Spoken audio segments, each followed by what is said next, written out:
susunod na programa ay rated PG.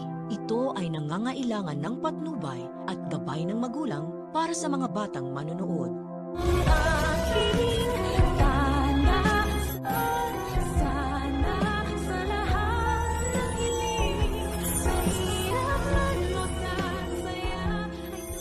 Ang sakaingotan naman talaga nitong si RJ, pagkat hindi na siya natuto sa maraming beses na panloloko at pagpapahiya sa kanila ni Moira. At sa kabila nga ng lahat ng mga yon ay nadadala pa rin siya ng mga pagdadrama ng mag-inang luka-luka.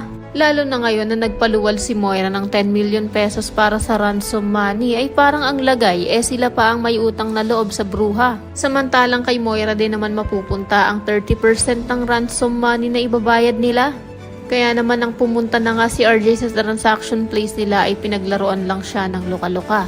At sa takot naman ni RJ ay ibinigay niya na agad ng pera kahit na hindi niya pa nasigurado na ligtas na talaga ang tatay nila. Kaya naman ito ngang si Giselle ay nag-hysterical nang malaman niya na nasa mga kidnapper na ang 100 million pero si Lolo Pepe ay hindi niya patiyak kung talagang iniwan nila Moira sa basurahan.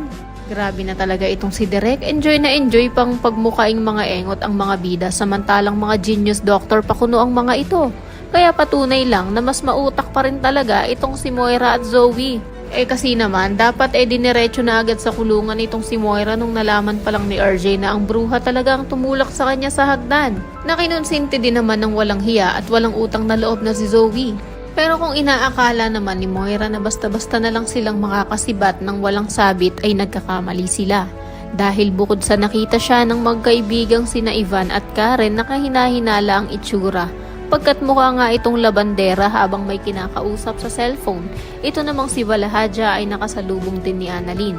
At nakilala siya, pati na rin ang bag na daladala niya. Alam din kasi ni Annalyn na ang bag na hawak nito ay ang bag na naglalaman ng 100 million pesos ransom money na galing sa tatay niya. Kaya't kung nautuman ni Moira at Zoe si RJ, ibahin nyo sina Annalyn at Giselle pagkat hindi nga titigil ang magtitang ito hanggat hindi nabubulok sa kulungan si Moira, ang anak niya, pati na rin si Valahadja at ni Risa. Kaya naman kung isa ka rin sa mga nagnanais na malaman ni Giselle ang mga kabulastugan ni Moira upang mabulok na ito sa kulungan, pati na rin ang tatlo niyang kasabwat, ay pakiclick naman ang like at subscribe button. Maaari ka rin mag-iwan ng komento sa ibaba para sa iyong mga saloobin at suwestyon. Maraming salamat sa iyong panonood.